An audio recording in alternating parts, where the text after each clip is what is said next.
Hello everyone, I'm TG and welcome back to the House of Sleaze. Today I'm taking a look at a build that I have been using in Ghost of Tsushima Legends as the Assassin. This build is probably the most fun I've had playing as the Assassin, and frankly I haven't played too many builds because God knows nobody has enough honor to reroll and have multiple sets of gear. So basically, if you're going to dive in and make a build, you gotta make sure you love it. So what I want to do is kind of go over how this build works and just let you guys know, so whenever you're making your own build, you can kind of see, this might be for me. Now, what I call this build is the one-shot assassin. And what that means is we are putting all our marbles into stealth damage. So to start things off with, I'm using the water katana. And the reason I'm using the water katana is because water stance is the most viable by far. It'll let you take on just about any enemy except those with a spear. And when you're playing as the assassin, generally the only enemies that count as spear enemies can be one shot using this build whenever you assassinate them.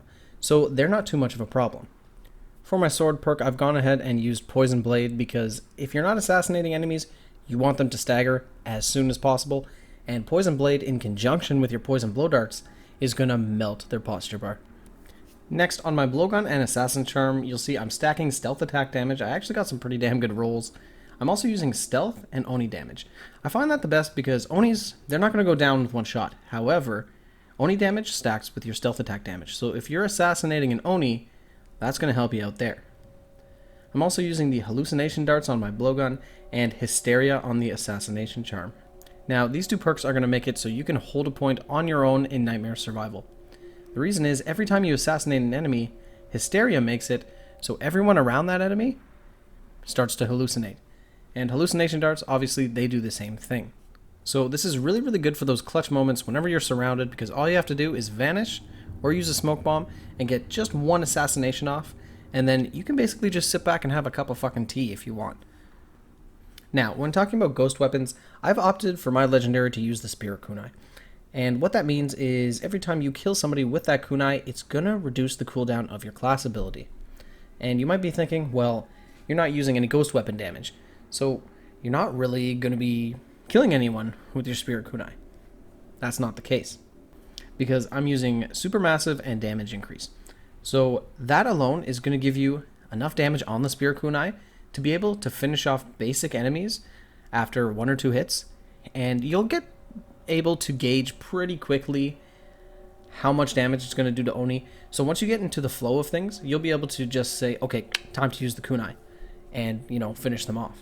Now, killing an enemy with the Spirit Kunai doesn't reduce the cooldown of your Spirit Kunai or your other ghost weapon.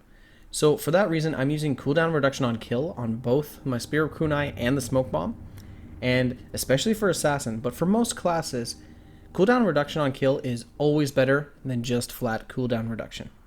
Because whenever you're stealthing around and taking care of the fodder enemies, every single time you assassinate one of them, which is a one-shot by the way, you're reducing that cooldown by, in this case, 4 seconds on the Spirit Kunai and 2.9 seconds on the Smoke Bomb. Now, in regards to the Smoke Bomb, I think it's pretty obvious. If you're using the Assassin, generally you want to be using the Smoke Bomb.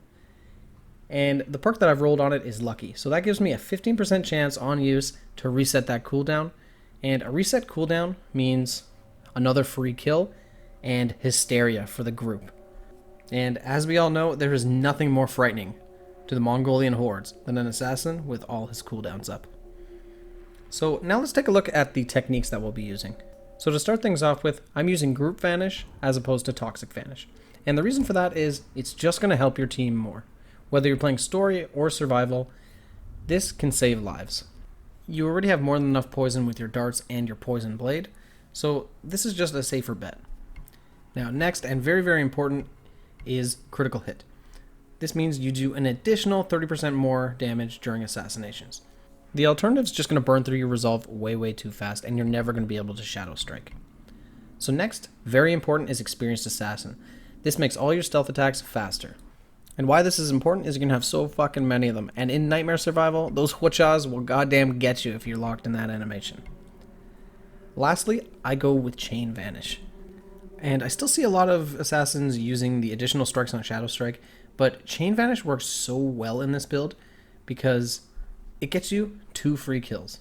And frankly, sometimes a shot from Shadow Strike doesn't even kill a non-Oni brute. So that's the build. If it looks interesting to you, try it out yourself. And in case you're interested, when playing a Nightmare Survival, I'm typically running around 280 kills, and you still die. You still definitely die because it's Nightmare, but you have some survivability because of your stealth. So if you like this video, don't forget to subscribe, and I hope you're all enjoying Legends as much as I do. God, Sucker Punch, we did not deserve this great, great game. And as always, I'm TG. If you like what you saw, you know what to do. If not, keep it sleazy.